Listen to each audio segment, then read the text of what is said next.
सत्संगत जी प्रेम से कहना धन निरंकार। बहुत जल्दी आपके क्षेत्र में आपके दर्शन करने का अवसर सदगुरु ने प्रदान किया है। अभी कुछ ही दिन पहले कमाला में भी आपके दर्शन हुए मुखी जी की कृपा से। और जब सतगुरु की कृपा से किसी महात्मा को ये जिम्मेदारी दी जाती है क्षेत्र की सेवा करने की, तो फिर सतगुरु उन्हें सामर्थ्य भी प्रदान करते हैं, शक्ति भी प्रदान करते हैं, समझ भी प्रदान करते हैं।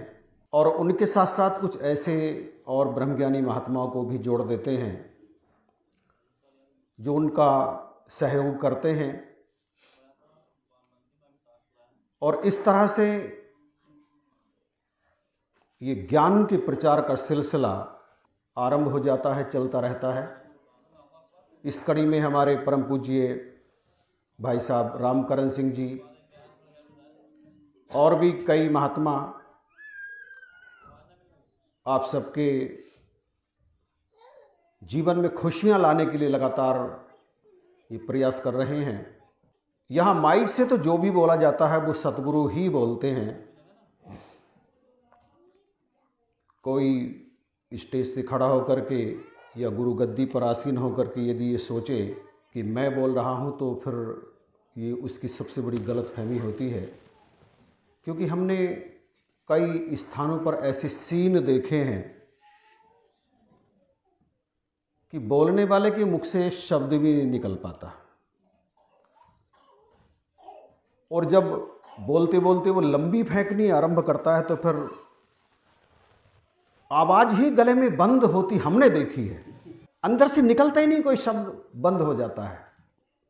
क्योंकि ये मेरा दरबार नहीं है, ये सतगुरु का दरबार है।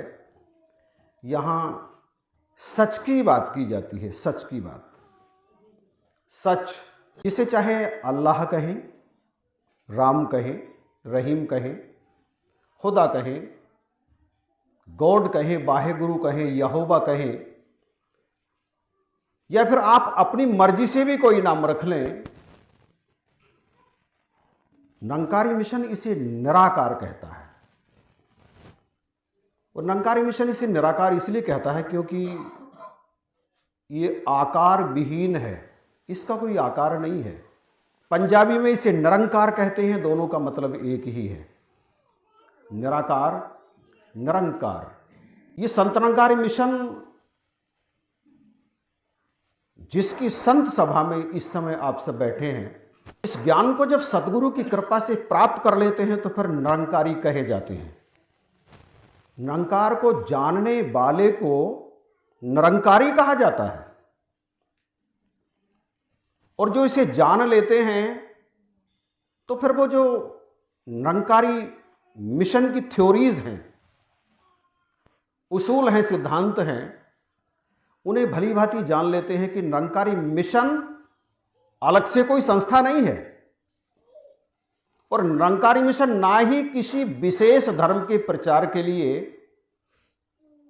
अपने किसी प्रचारक को भेजता है।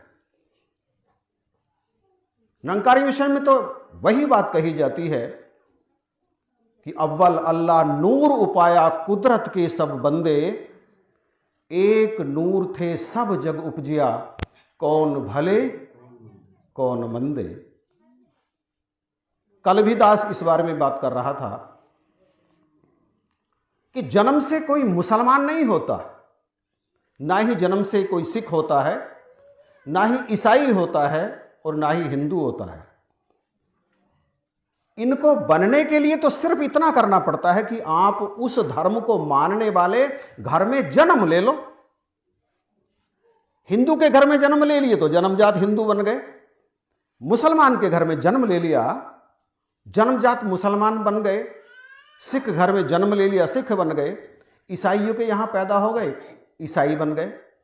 और इससे भी और छोटी तरफ चले, हम बड़ी की बात नहीं कर रहा हूं, छोटी की बात करूं कि जो समाज में जातियां प्रचलित हैं, समाज में इसमें भी पैदा हो जाए ना तो वो जन्मजात अपने साथ ही जुड़ जाती है, अपने आप ही जुड़ जाती है।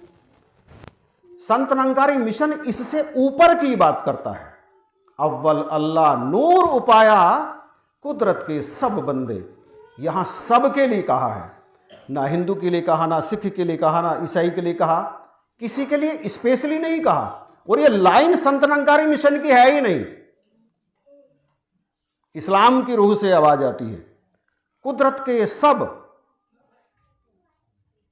और यहां पर केवल इंसानों की बात नहीं हो रही है, पशु पक्षी कीड़े मकोड़े पेड़ पौधे, ये सब कुदरत की रचना है, सब एक ही नूर से। और इंसानों में भी कि एक नूर है सबके अंदर, सबके, नर है चाहे नारी है, सबके अंदर एक ही नूर है।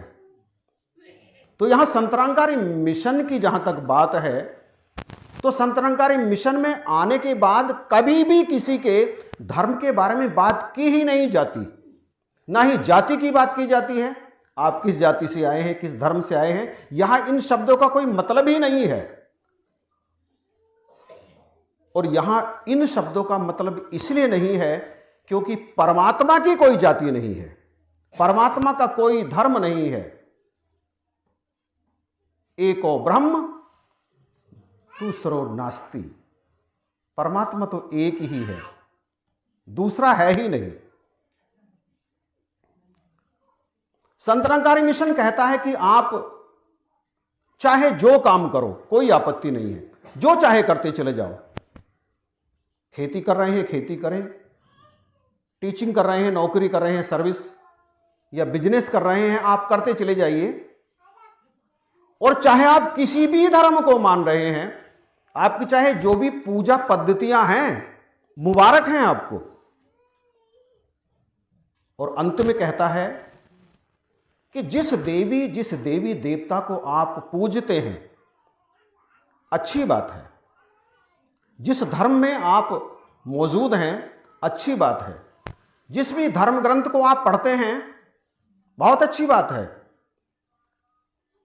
मुबारक है आपको, बार बार मुबारक है। लेकिन उन सब को करते हुए आपको यह जानना चाहिए कि आखिर वो रब कौन सा है जिसकी हम पूजा कर रहे हैं, वो देवी कौन सी है जिसकी हम पूजा कर रहे हैं, वो देवता कौन सा है जिसकी हम पूजा कर रहे हैं। जब तक हम एक को नहीं जानते तब तक बात बनने वाली है ही नहीं। वो एक परम सत्ता जिसने समूचे जहान को बनाया है, सूरज चांद सितारे जिसने बनाए हैं, ये धरती जिसकी मर्जी से परिक्रमा कर रही है, घूम रही है, इस धरती पर पेड़ पौधे जीव जंतु सबके अंदर जिसका नूर मौजूद है, ऐसे प्रभु परमेश्वर को जानने के उपरांत भक्ति करनी सार्थक होती है। और भगवान भी कहते हैं इस बात को श्रीमद् भागवत गीता में, यो यो याया तनु भक्ता श्रद्धायार्चितुमिच्छति तस्या तस्या चला श्रद्धा तमेव विद्याम्यहम्। हे अर्जुन, इस संसार में रहने वाले लोग जिस जिस भी देवी देवता का पूजन करते हैं, जो जो भी व्यक्ति जिस जिस भी देवी देवता का पूजन करता है और जिस कामना को लेकर के वो पूजन करता है, उनकी वो कामना उन देवी देवताओं के माध्यम से मेरे द्वारा पूर्ण होती है, मेरे द्वारा पूर्ण होती है। इसलिए महात्मा कहते हैं कि मुबारक है जो कर रहे हैं। निरंकारी मिशन कभी कोई आपत्ति किसी पर करता ही नहीं। निरंकारी मिशन तो कहता है कि मिलजुल कर एक प्रभु परमात्मा की वंदना करो। किसकी? जो बिन पग चले सुनई बिन काना, बिन कर्ण कर्म करे विधि नाना, आनंद रहित सकल रस भोगी, बिन बाणी बक्ता बड़ जोगी, तन बिन परस नयन बिन देखा, ग्रहा घ्राण बिन बास अशेषा, अस सब भांति अलौकिक करनी, महिमा जास जाय नहीं बरनी। ऐसा प्रभु परमेश्वर जिसकी महिमा का आप वर्णन नहीं कर सकते, जिसके ये लक्षण हैं, बिन पैर के चलता है, अपानी पादो जबनो गृहीता, पश्येत चक्षुष शरणोत्य कर्ण, स वेति वेद्यम न सत्यास्ति वेता, तमाहुर ग्रहयम पुरुषम महानतम, जो महान पुरुष है, जो सृष्टि के कण कण में मौजूद है, यदि एक क्षण को भी गायब हो जाए, जो कि हो नहीं सकता, तो कुछ भी नहीं हो रहेगा, कुछ भी नहीं। ऐसे प्रभु परमेश्वर को जानने की इच्छा इस मनुष्य शरीर में रह करके हर इंसान को करनी चाहिए, हर इंसान को। और हर इंसान को इसलिए करनी चाहिए कि ये जो मनुष्य का तन उसे मिला है, इसका मुख्य कारण यही है कि अपने बनाने वाले को जाने कि मैं इस शरीर में आखिर आया कहां से हूं, इस शरीर को छोड़ने के उपरांत आखिर मुझे जाना कहां है। जब इस बात का पता चल जाता है तो फिर भक्ति का आनंद आता है। यहां पर आप सभी सतगुरु की बातें सुनने के लिए आए हैं। हर किसी के अंदर कहीं ना कहीं एक बात लगी रहती है, हम सुखी हो जाएं, परिवार सुखी हो जाए, अगर गरीबी है तो गरीबी दूर हो जाए, घर में बेरोजगारी है तो वो बेरोजगारी भी दूर हो जाए, हर प्रकार का सुख मिल जाए। सुख तीन तरह के होते हैं, आप सभी जानते हैं। दैहिक, शरीर को मिलने वाले सुख; दैविक, जो देवी देवताओं की तरफ से हमें प्राप्त होते हैं; और भौतिक। तीन तरह के सुख होते हैं और तीन ही तरह के दुख भी होते हैं। इन तीनों तरह के सुखों को हमारे जीवन में आने से हमारे ही कर्म रोकते हैं। ये जो हमारा जीवन है, हमारे कर्मों का परिणाम है। हमारे जीवन में आने वाले, अभी एक बहन एक जिक्र कर रही थी, हे परमात्मा, ये सुख भी तेरा और दुख परमात्मा का नहीं है, सुख परमात्मा का है। परमात्मा दुखदाता नहीं है, ये जज नहीं है कि हमारे कर्मों को देख करके फैसला करें ना, ये सुखदाता है। परमात्मा के लिए किसी भी ग्रंथ में पढ़ा है क्या कि वो दुखदाता है? ना, परमात्मा सुखदाता है। वो जो हमारे जीवन में अंधकार होता है, कहीं ना कहीं हमारे ही कर्मों का परिणाम होता है। और हम तो कभी इससे दुख मांगते ही नहीं, क्योंकि कोई दुख चाहता ही नहीं है। हर कोई यही तो चाहता है कि उसके जीवन में सुख रहे, लेकिन फिर भी ये दुख आ जाते हैं। परमात्मा नहीं भेजते, परमात्मा दुख भेजते ही नहीं, परमात्मा का दुख से कोई संबंध ही नहीं है। निज अनुभव, हाजी, अब कहूं खगेशा, भिन्न हरि भजन ना जाई कलेशा। श्रीराज गरुण जी को समझाते हुए काकभूषण जी कहते हैं कि सुन, मैं अपना निज अनुभव बता रहा हूं आपको। निज, जो मैंने महसूस किया है, बिना हरि भजन के सुख नहीं आता। हरि भजन जब तक नहीं करेगा, जीवन में सुख नहीं उतर सकता। रामचंद्र के भजन बिन जो चह पद निर्वाण, ज्ञानवंत अपि सो नरहि, पशु बिन पूछ बिशान। चाहे कोई कितना ही बड़ा ज्ञानी क्यों ना हो, रामचंद्र के भजन के बिना जीवन में सुख नहीं आ सकता। रामचंद्र के भजन के बिना, इस निरंकार के भजन के बिना, वो वैसे ही है जैसे एक पशु सींग के और पूंछ के बिना है। धर्म ग्रंथ फैसला कर रहे हैं। यहां पर दास अपनी कोई बात इसलिए नहीं कर रहा है क्योंकि अपनी कोई बात होती नहीं यहां से, गद्दी से। यहां से जो भी बातें होती हैं सदगुरु की होती हैं। और महात्मा जी ने यहां आपके चरणों में वो विनती रख दी कि इस सुखदाता को प्राप्त करने के बाद में, इस प्रभु परमेश्वर से जुड़ने के बाद में मैं दुखी क्यों? इसके पास क्या दुख हैं? आप देखिए ना, इसमें कहीं दुख नजर आते हैं? कहीं दुख नहीं है। ये सुखदाता है, इसके पास सुख के अलावा कुछ है ही नहीं। और जब इसके पास कुछ है ही नहीं, तो फिर हमारे जीवन में दुख क्यों आते हैं?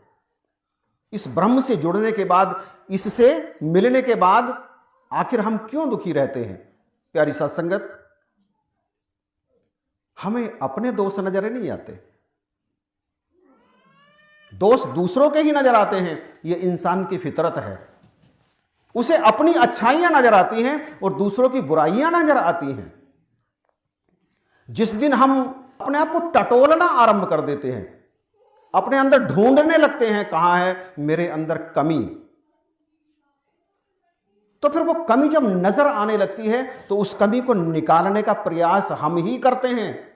और जब वो कमी निकलनी आरंभ हो जाती है तो फिर वो स्थान जो उस कमी के निकलने से खाली हुआ है, वो स्थान जो हमारे अंदर कमी के रूप में मौजूद था, जब उसे हटाना शुरू करते हैं तो वो खाली स्थान सतगुरु की रहमत से भरना शुरू होता है, भरना शुरू होता है। और जब हमारे अंदर वो जॉय, वो खुशी, वो प्रसन्नता भर जाती है और हम पल पल इसका स्मरण करना, इसका शुक्रिया अदा करना आरंभ कर देते हैं, तो फिर मन प्रफुल्लित होना आरंभ हो जाता है। हमें दूसरे के अंदर भी यही ब्रह्म नजर आना आरंभ हो जाता है। अन्नम ब्रह्मोति व्येजानात्, अन्न ही ब्रह्म है।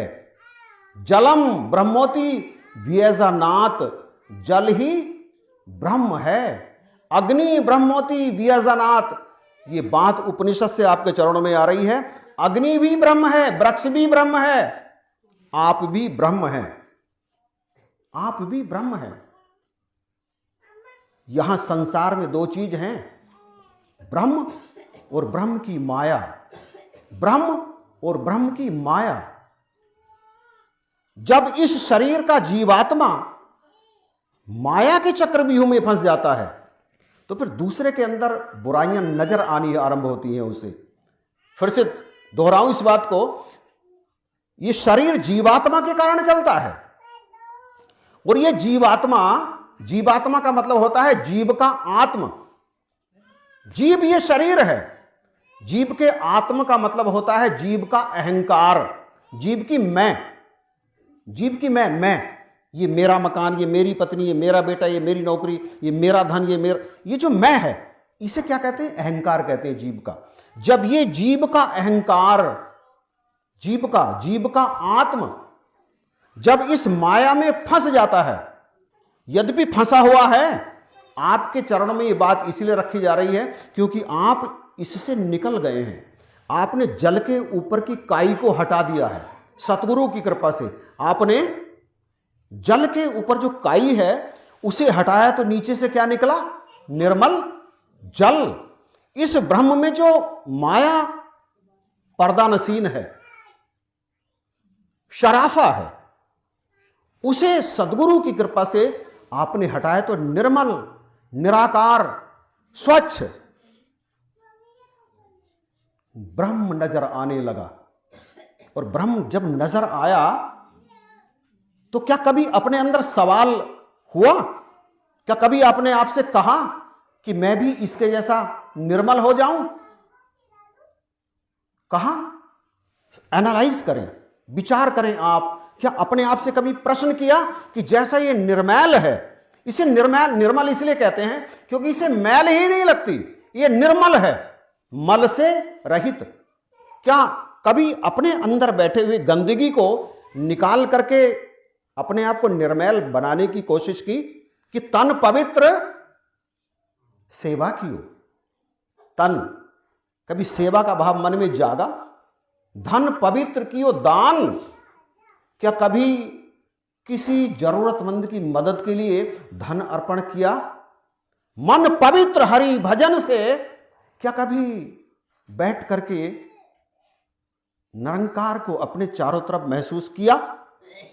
कभी निरंकार को महसूस किया अपने चारों तरफ कि मुझे चारों तरफ से इसने घेर रखा है, फिर भी ये निर्मल निरंकार ने मुझे अपने चारों तरफ से घेरा है, फिर भी मेरे अंदर ये गंदगी कहां से आ गई?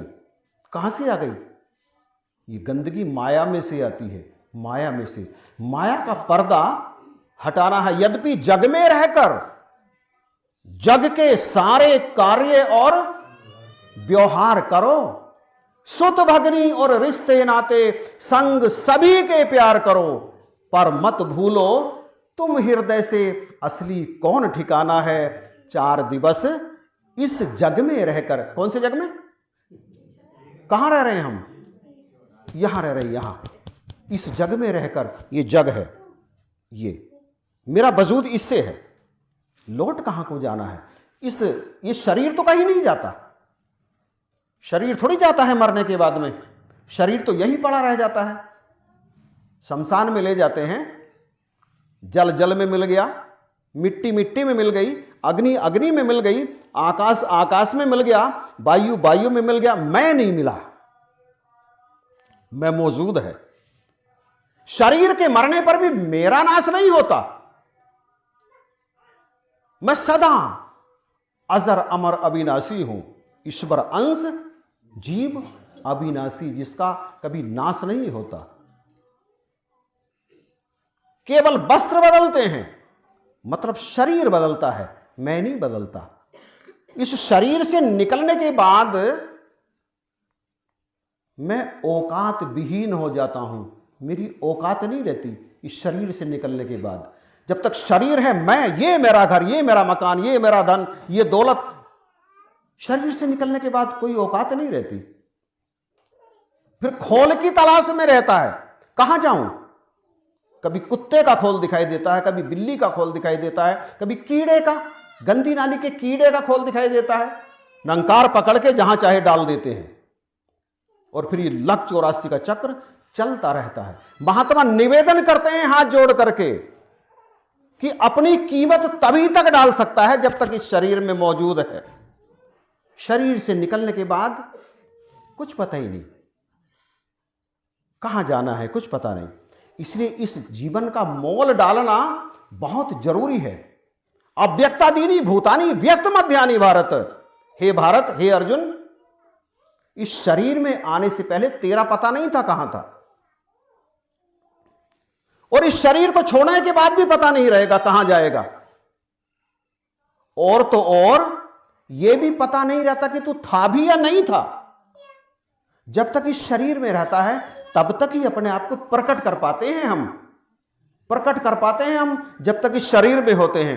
शरीर से निकलने के बाद अपने आप को प्रकट नहीं कर पाते, क्योंकि अव्यक्त हो जाते हैं, अव्यक्त हो जाते हैं। इसलिए इसका मोल डालना है।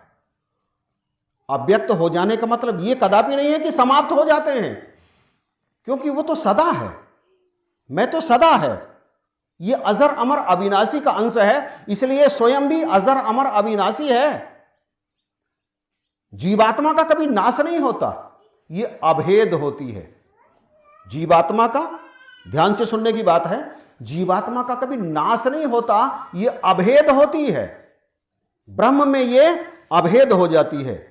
भेद का अर्थ है कोई भेद नहीं रहता, दोनों में कोई भेद नहीं रहता। मैं ब्रह्म, तू ब्रह्म, अन्नम ब्रह्मोति बीयजनात्, ये शब्द आया ही इसलिए है क्योंकि अन्न में भी ब्रह्म है, हर चीज में। महात्मा तो यहां तक कहते हैं कि जड़ में भी ब्रह्म है।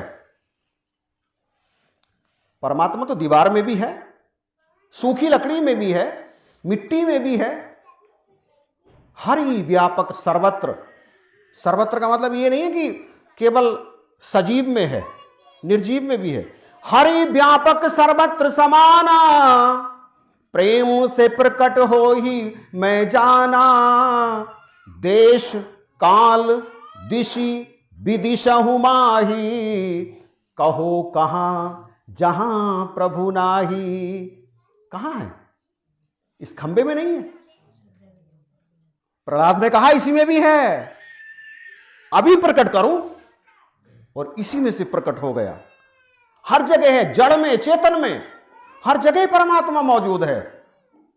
लेकिन ऐसे परमात्मा को संत निरंकारी मिशन कहता है। सदगुरु माता सुदीक्षा जी महाराज कहते हैं कि ऐसे परमात्मा को जानने के लिए, ऐसे परमात्मा से मिलने के लिए किसी पूर्ण रहबर की शरण में जाना पड़ता है।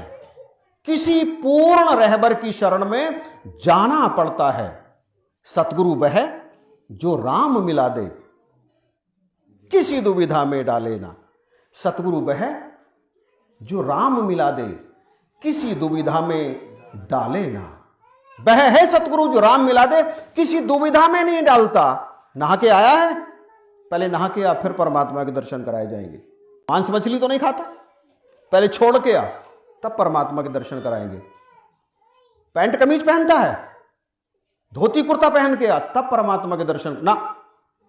पूर्ण गुरु की यह निशानी नहीं है। पूर्ण गुरु तो बेहद को हद में करके दिखाता है।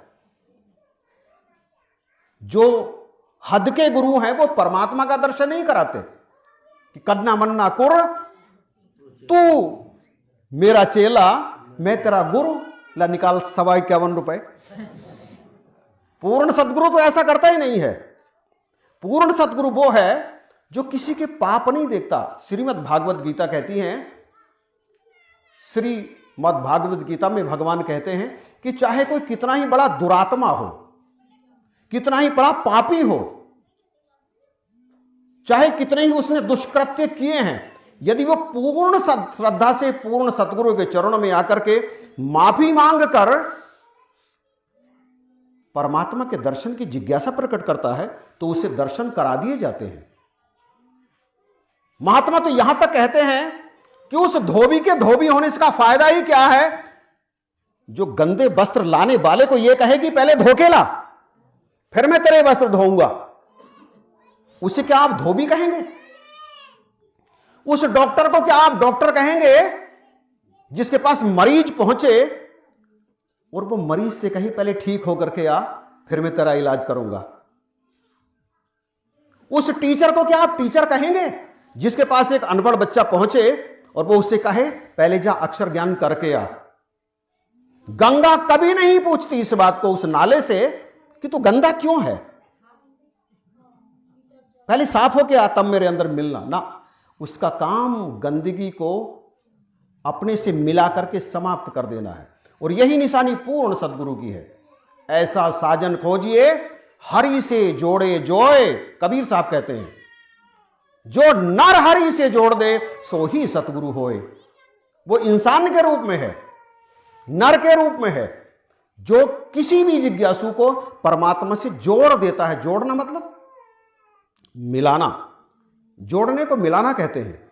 जोड़ने को, जो किसी भी जिज्ञासु को परमात्मा से जोड़ देता है, ऐसे सतगुरु को सतगुरु कहा जाता है।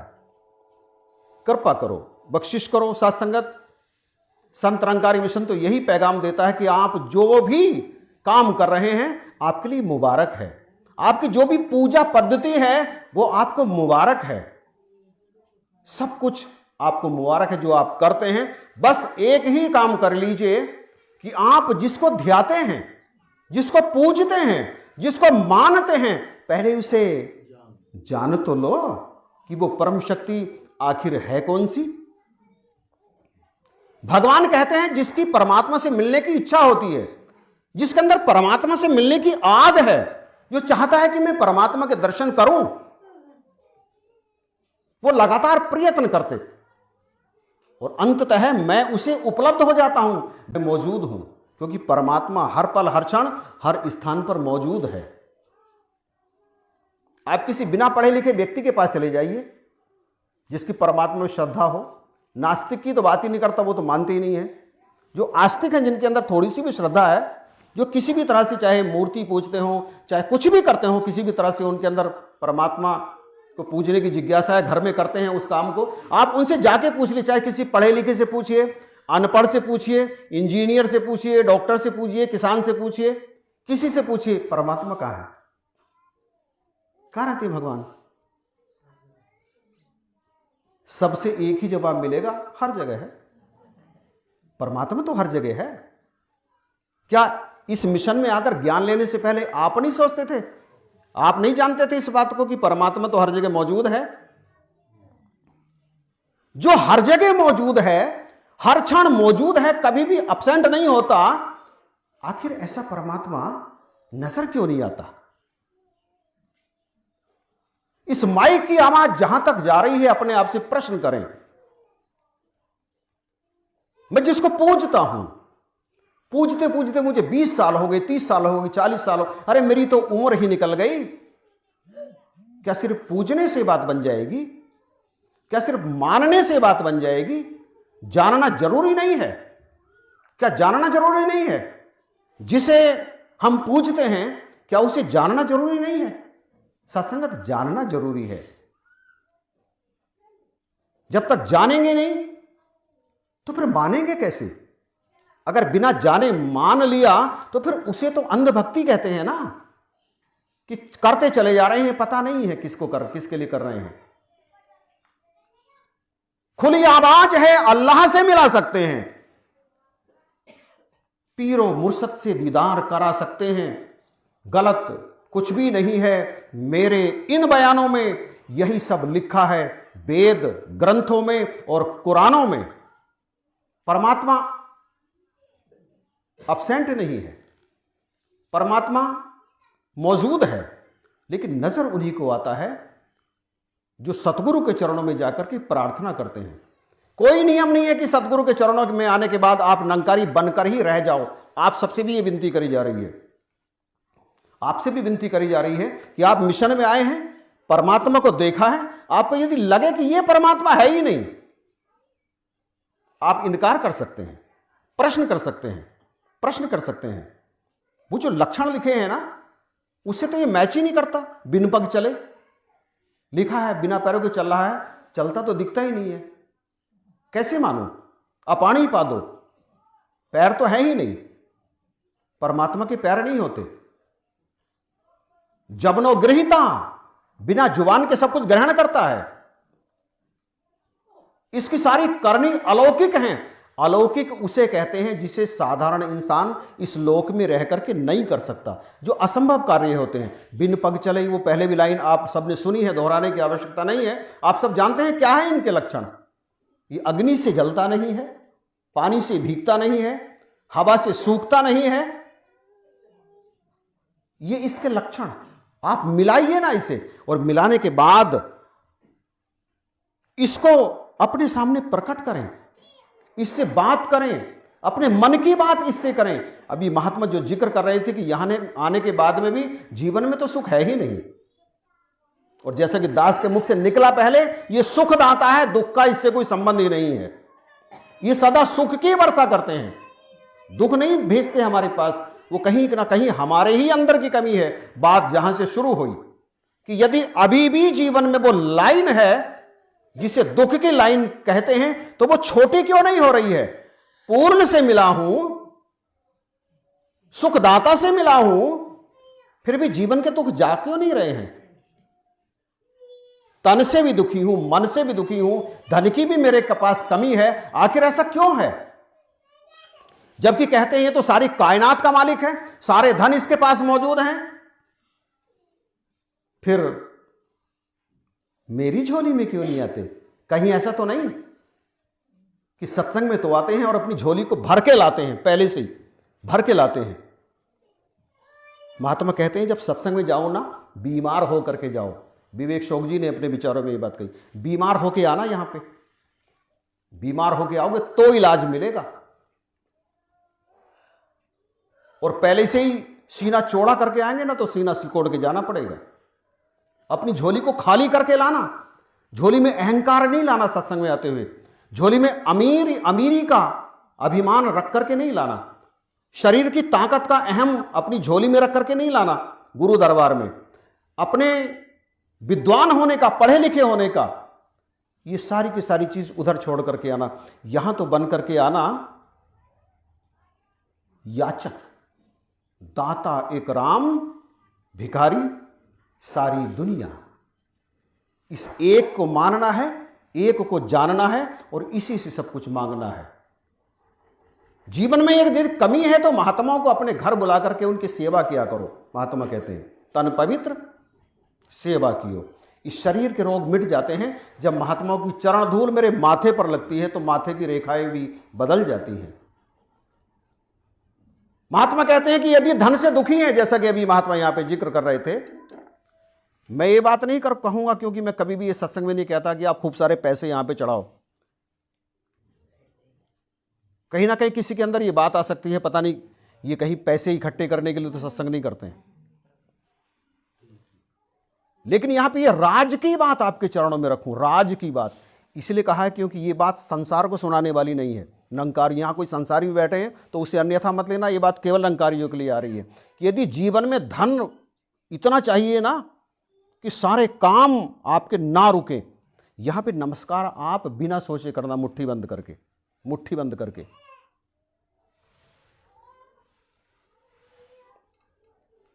जब मन से इसके चरणों में हर सब कुछ समर्पित, जो बीज जितना डालोगे ना खेत में, 10 बीघे का खेत है, 10 बीघे गेहूं बोना है, 10 किलो डाल दो उसमें, फसल पैदा होगी पूरी? जितना बीज डाला, पर्याप्त बीज डालना, अधिक भी नहीं डालना। यहां पर है मेरी हैसियत के हिसाब से, जो अभी मेरी हैसियत बनाई है उसके हिसाब से बीज डाल दो। सतगुरु धरती धर्म है, यहां पे बोया हुआ कभी भी ऊसर नहीं होता, कभी सूखता नहीं है। और इसके बाद में अपनी सेवा का पानी उसे लगाओ। बीज डाल दिया, अब सेवा का पानी उसे लगाओ, सेवा की खाद उसे लगाओ, फसल अच्छी तरह से पैदा होगी, भरपूर फसल पैदा होगी, तन के रोग मिटेंगे, धन की गरीबी मिट जाएगी और मानसिक शांति भी मिल जाएगी। घर के अंदर क्लोज, अभी मेरे YouTube चैनल पे अभी कल एक कमेंट आया, भाई साहब जी और टाइम नहीं लूंगा, अंतिम बात कह के आपसे इजाजत चाहूंगा। यूँ तो सतगुरु तो आप जानते हैं अनंत बोलते चले जा सकते हैं। उन्होंने कमेंट कहा, भाई साहब जी मेरी पत्नी निरंकारी है। ये विचार करना कहीं आपके घर में भी तो ऐसा नहीं होता। मेरी पत्नी निरंकारी है, मैं निरंकारी नहीं हूँ। मैं कभी सत्संग में नहीं जाता हूँ और ये लगातार मुझसे लड़ती रहती है।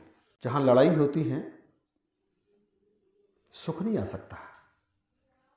जहाँ मनमुटाव होते हैं सतगुरु की रहमत नहीं हो सकती। एक ने कही दूजे ने मानी, कहे नानक दोनों ब्रह्मज्ञानी। ब्रह्मज्ञानी का मतलब होता है अपनी हस्ती नहीं है अब कुछ, अन्य में भी परमात्मा है, मेरे पति में भी, मेरी पत्नी में भी, मतलब जो कुछ दिख रहा है सब में परमात्मा है। एक नजर हो जाती है एक ब्रह्मज्ञानी की, समदृष्टि हो जाती है। सतगुरु समदृष्टि कर देते हैं। सम का मतलब होता है बराबर, समदृष्टि। समदृष्टि सतगुरु कियो मेरा परम विकार, मेरे विकार को निकाल देते हैं। जह देखूं तह एक ही साहिब का दीदार, ये ब्रह्मज्ञानी की दृष्टि होती है। यदि घर में कुछ ऐसा हो जाता है जैसा अभी उस भाई ने कमेंट करके बताया, तो आप में से यदि किसी के साथ भी ऐसा होता है ना तो उससे परे हटाइए, क्योंकि जहां सुमति तहां संपत्ति नाना, जहां कुमति तहां विपत्ति निधाना। विपत्तियां तमाम तरह की आती हैं जहां विचार नहीं मिलते, जहां एक दूसरे की बातें नहीं मानी जाती। अगर कोई कठोर बोल जाए ना तो आप नम्र हो जाओ, यदि आप कठोर हो जाएं तो उसको नम्र हो जाना चाहिए। इस तरह से घर में बरसते हैं सुख। कि सुख तो बेताब हैं जीवन में तेरे आने के लिए। सुखदाता से मिले हैं ना कि सुख तो बेताब हैं जीवन में तेरे आने के लिए, और तू कभी इधर कभी उधर ढूंढता है उन्हीं को पाने के लिए। कि समंदर के बीच खड़ा है फिर भी प्यासा, और दुख तो बेचैन है नरेश जीवन से तेरे जाने के लिए। और हमने पकड़ा हुआ है। कैसे पकड़ा है? मैं नफरत को खत्म ही नहीं करता, अपने अंदर की कड़वाहट को खत्म ही नहीं करता, मेरी आवाज में मीठापन आता ही नहीं। जिस दिन मेरे अंदर की ये नफरतें निकल जाती है ना, फिर सतगुरु की रहमतें वहां अपना डेरा जमाना शुरू करती हैं। और जहां सतगुरु का डेरा जमता है, सतगुरु की रहमतों का, वहां सुखी सुख होते हैं, तन भी सुखी हो जाते हैं, धन से भी भरपूर हो जाते हैं, और मन में भी उल्लास रहता है। कृपा करो, बख्शिश करो। सतगुरु माता जी तो यही सिखा रहे हैं कि सब प्यार से रहें, अपने जीवन को हंसी खुशी व्यतीत करें, अपने जीवन में हर प्रकार के सुखों को महसूस करते हुए इस निरंकार का शुक्रिया अदा करते चले जाएं। अरे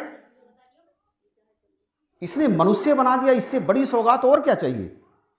इसके बाद ब्रह्म ज्ञान दे दिया और इससे बड़ा काम कर दिया, ब्रह्मज्ञानियों की संगत में बैठा दिया। अरे मनुष्याणाम सहस्तेषु कश्चित् अति सिद्धये, सैकड़ों मनुष्यों में से कोई एक है हे अर्जुन जो मुझे प्राप्ति का यत्न करता है। यततामपि सिद्धानाम कश्चिन्नवेति तत्वतः है, और उन प्रयास करने वाले सैकड़ों में कोई एक है जो मुझे प्राप्त कर लेता है। अगली बात बहुत तगड़ी कही भगवान ने, और उन प्राप्त कर लेने वालों में वो जो सैकड़ों हैं, कोई एक आध ही है जो मेरे अनुसार भक्ति करता है, जो मेरे अनुसार भक्ति करता है। भगवान कृष्ण कह रहे हैं गीता में अर्जुन को समझाते हुए, सैकड़ों में, सहस्त्रों, सैकड़ों का मतलब होता है कई सहस्त्र, कई सैकड़ों में से कोई एक है जो मुझे प्राप्त करने का यत्न करता है, और वो आप हैं। और उन प्राप्त कर लेने वाले सैकड़ों में कोई एक है जो मेरे अनुसार भक्ति करता है, बाकी अपने हिसाब से भक्ति करते हैं। भक्ति तो वो करते हैं जो सतगुरु के बताए हुए रास्ते के अनुसार चलते हैं। कृपा करो, आपने ये रास्ता अपनाया है, आप इसे अपनाए रखना, अपने जीवन को धन्य बनाए रखना, अपने परिवार में सुख, शांति और सहमति सुमति रहे, इसके लिए आप सतगुरु से सदा ही ये प्रार्थना करते रहना। किस उपलक्ष्य में है आज की सत्संग? अच्छा, दोनों बच्चों की, ये बेटा और ये बहू। प्यार से कहना धन्यवाद जी।